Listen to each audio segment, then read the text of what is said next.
Hello, dear listeners.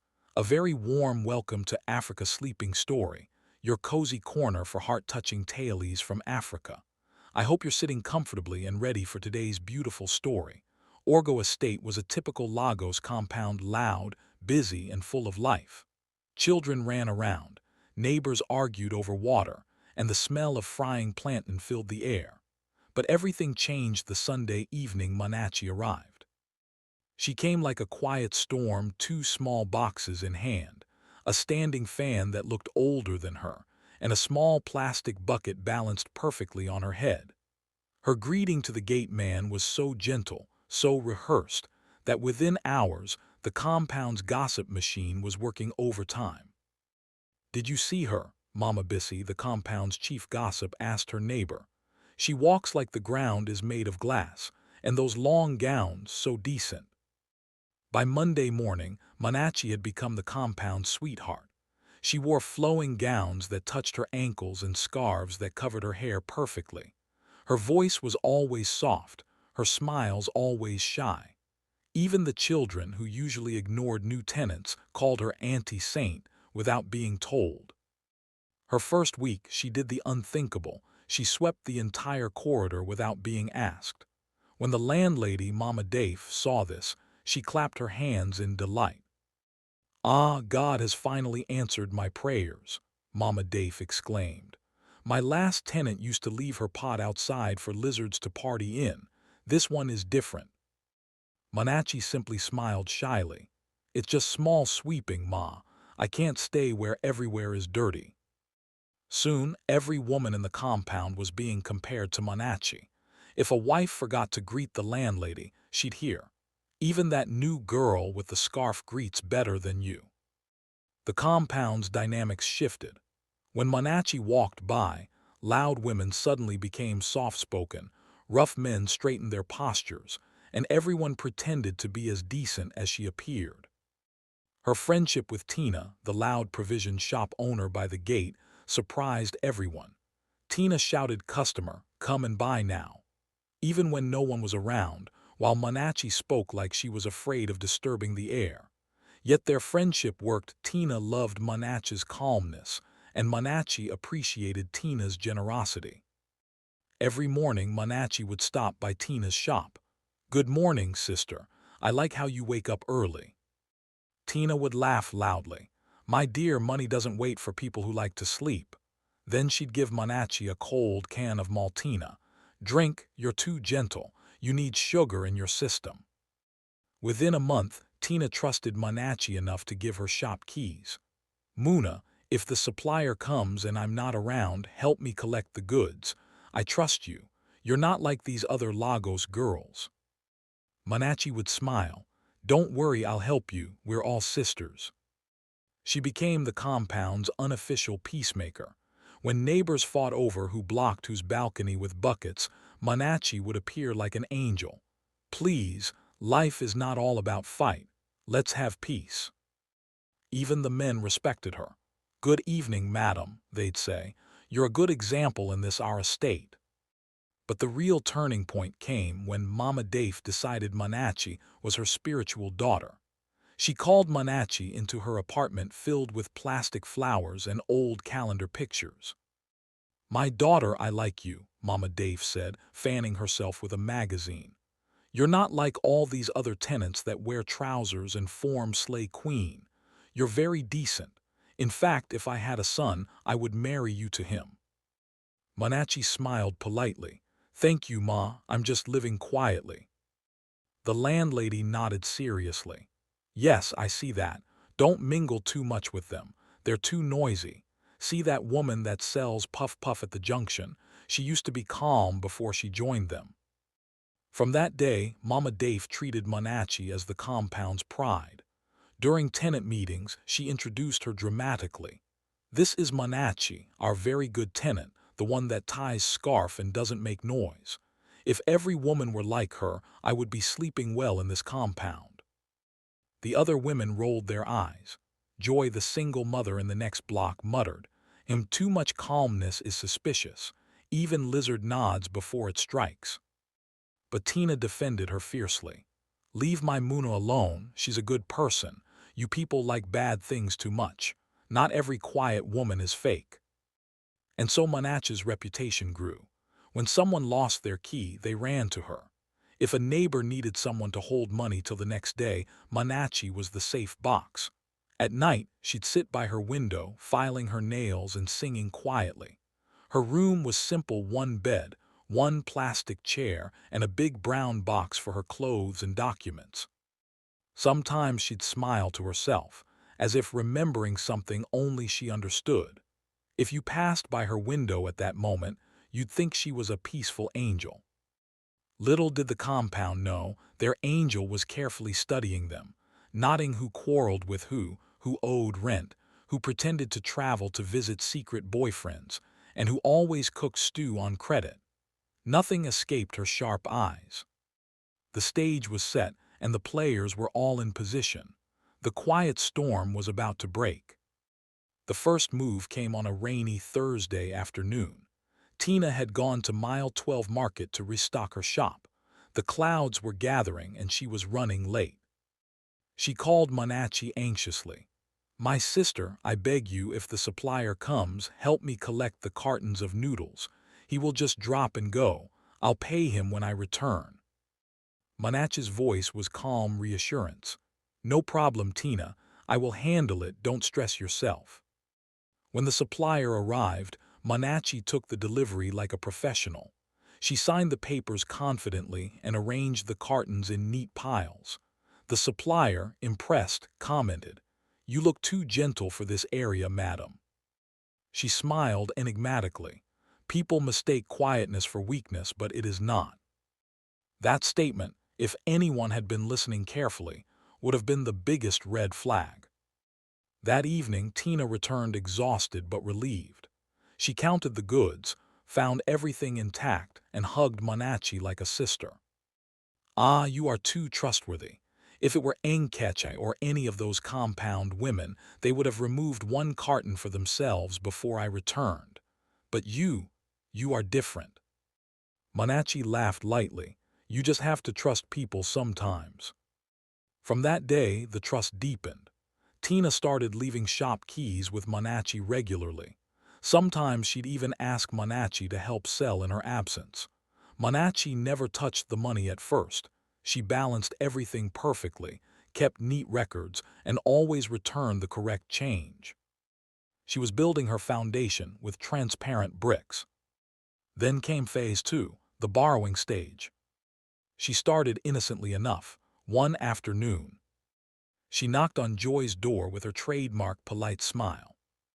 "My sister, please can you borrow me small 2,000 naira?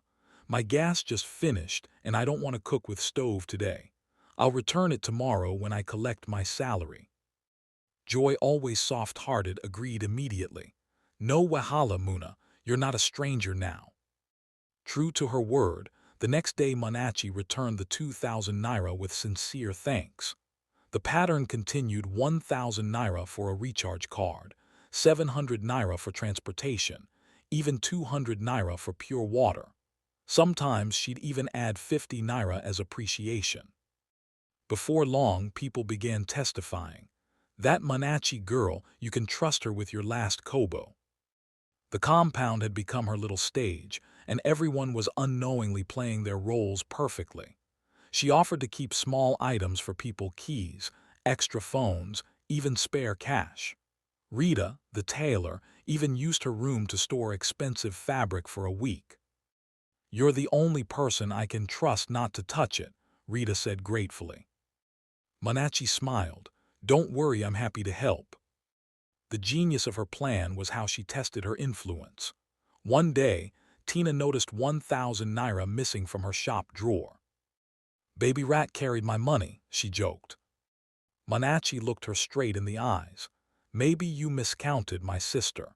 You know Lagos heat can make our brain jump numbers." Tina laughed and slapped her forehead. "True, true, this my head, you see why I like you, you have sense." Meanwhile, that same 1,000 naira was folded neatly inside Munachi's brown purse. She smiled. Her first test had passed successfully. By 6 months, the whole compound was under her spell. Mama Dave trusted her more than her own daughter, giving her a spare key to her apartment, just in case I forget something when I travel. Joy allowed Munachi to pick her son from school sometimes. The boy would say proudly, "Auntie Muna is a good woman. She buys meat pie after school." What the poor boy didn't know was that the meat pie was just an investment in silence and trust. However, one person remained skeptical: Uncle Sylvester, the old man in flat 2. He sat in front of his door every evening with his transistor radio, pretending to be asleep but actually listening to everything. One evening, when the women were gossiping about how Munachi was the most trustworthy person alive, he shook his head. "And when someone is too good, check them twice."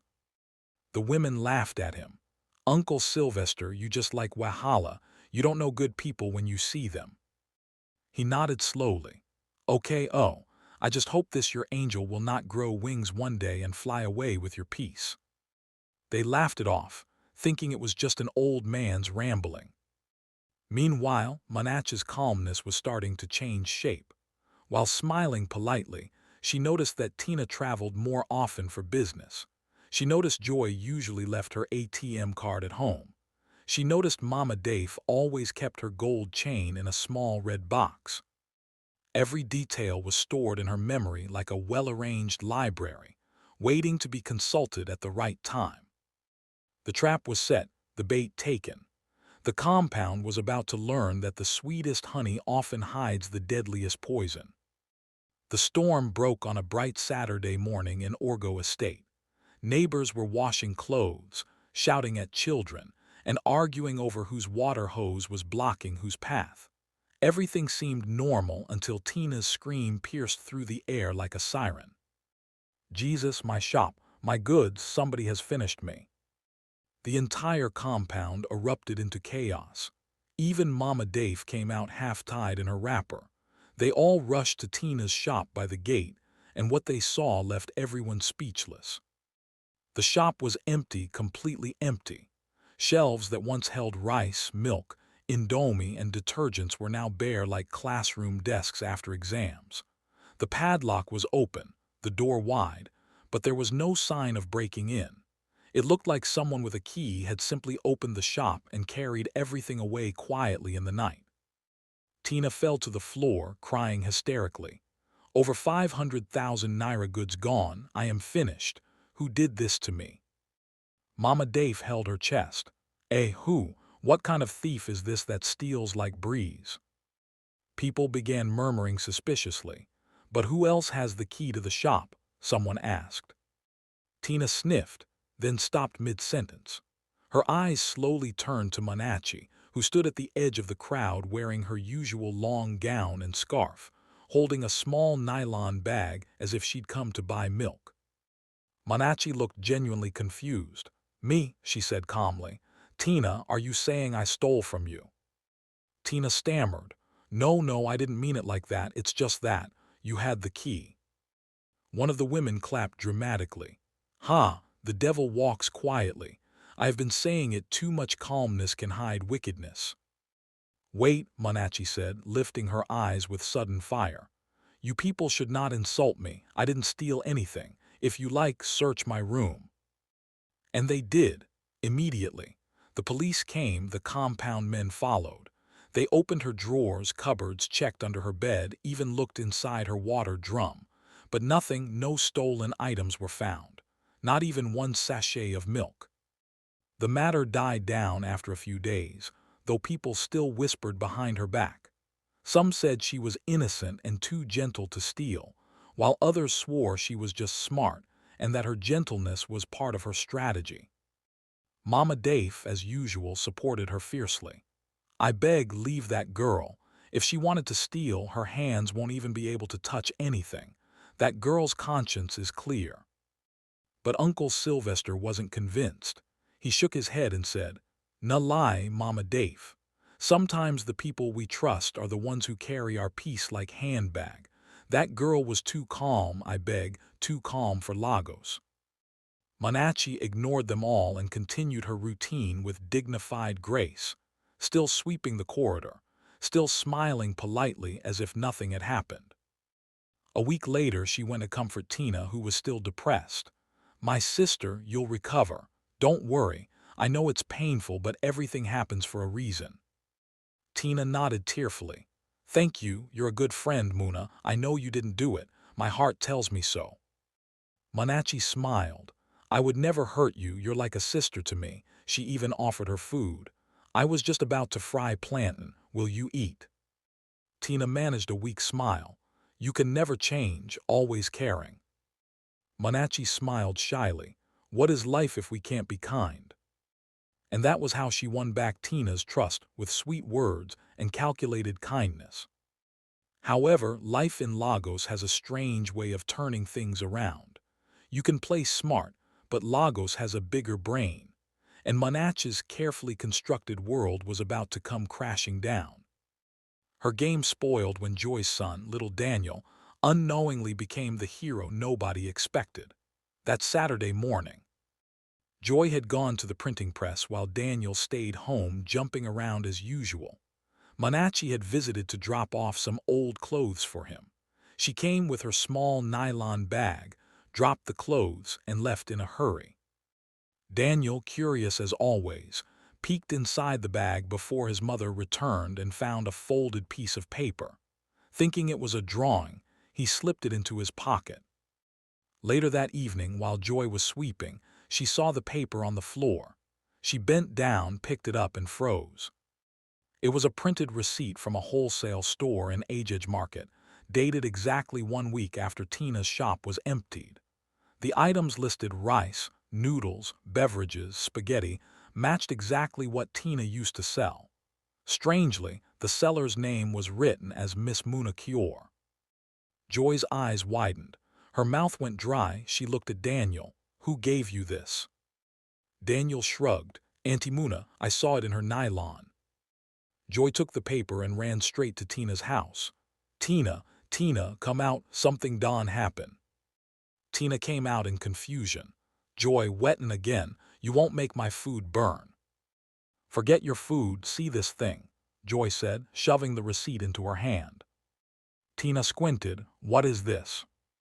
"Read 'em well now." Her lips moved slowly as she read. "Agege Wholesale Market, 2 bags of rice, 10 cartons of noodles, seller's name." Her voice trailed off and her eyes widened in horror. "Ha, Munachi, so it's true," Joy said in shock. "The same Munachi that cries innocence, the same one you gave your shop key to." Tina's spoon fell from her hand. Jesus, she even signed her name. The two women looked at each other, breathing hard. Then at the same time they shouted, "We are going there now." They grabbed their slippers and dashed to Agege. The bus ride felt like it took 10 hours. By the time they reached the shop address on the receipt, they were sweating and fuming. They saw a young man arranging goods in the shop. Tina showed him the receipt. "Excuse me, please. Do you know this person, Miss Munachi?" The man looked up. "Yes, now she's my customer. She dropped these goods here last week. She supplies me often." Tina blinked back tears. "So it's true, my shop goods, she moved them here." Joy's jaw tightened. "Wait till she hears what we saw." They didn't waste time. They went back to Orego Estate like police on a mission. When they reached the compound, it was already evening, and as if fate had been waiting for that moment, Munachi was standing by the corridor watering a small flower pot, singing softly. Joy stormed towards her. "Unun, Madame Long Gown, good evening, oh, or should we say Madame Wholesaler?" Munachi turned sharply. "Joy, what are you saying?" Tina held up the receipt like evidence in a court case. "You stole my goods and sold them off as a supplier. You thief. You wicked soul."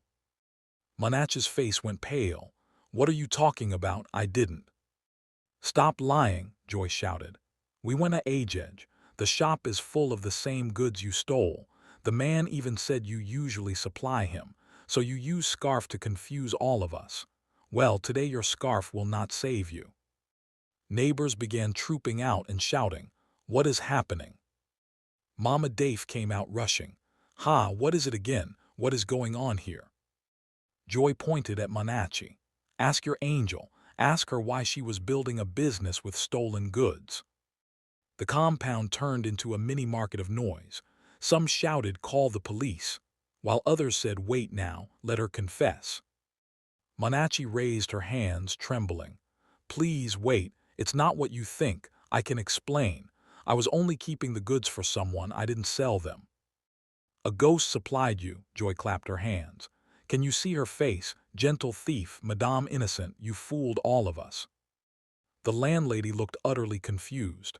"Munachi, tell us this is a lie. You can't do this, not you now." "I didn't mean to," Munachi whispered. I only borrowed the goods to start a small business. I wanted to pay back, I promise." Tina stepped back in disbelief. "You borrowed from who? My shop, you called that borrowing?" Before the argument could escalate further, a police van pulled up outside the compound. Apparently, Joy had called them on their way back. 2 officers entered with stern faces. "Which one of you is Miss Munachi Kior?" Munachi's knees buckled. I am the one, sir." "You are under arrest for theft and fraudulent possession of goods," one officer said, and handcuffs clicked around her wrists. The entire compound gasped and covered their mouths.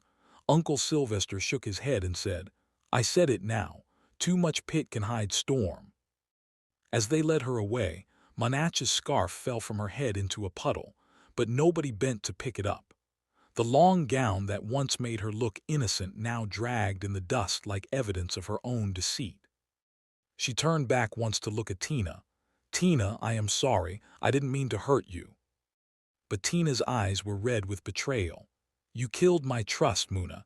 You are worse than an armed robber." And that was the day Orego Estate learned that evil doesn't always shout or wear short skirts.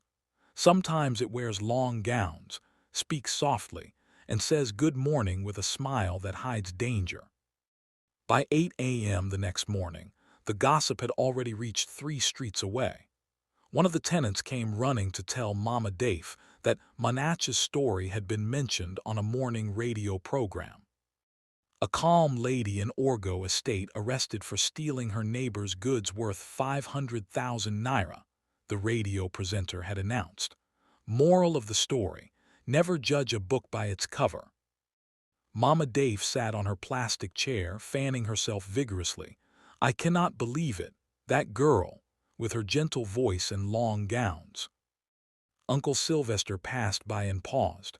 "Mama Dafe, I told you. In Lagos, when someone is too good to be true, run." The compound slowly returned to normal, but the lessons remained. Tina rebuilt her business with help from the community. Joy became more cautious about who she trusted, and Mama Dafe stopped comparing tenants to that good girl Munachi. As for Munachi, her trial was swift. Evidence piled up against her, more receipts found in her room, testimonies from other shop owners she'd supplied with stolen goods. She was sentenced accordingly.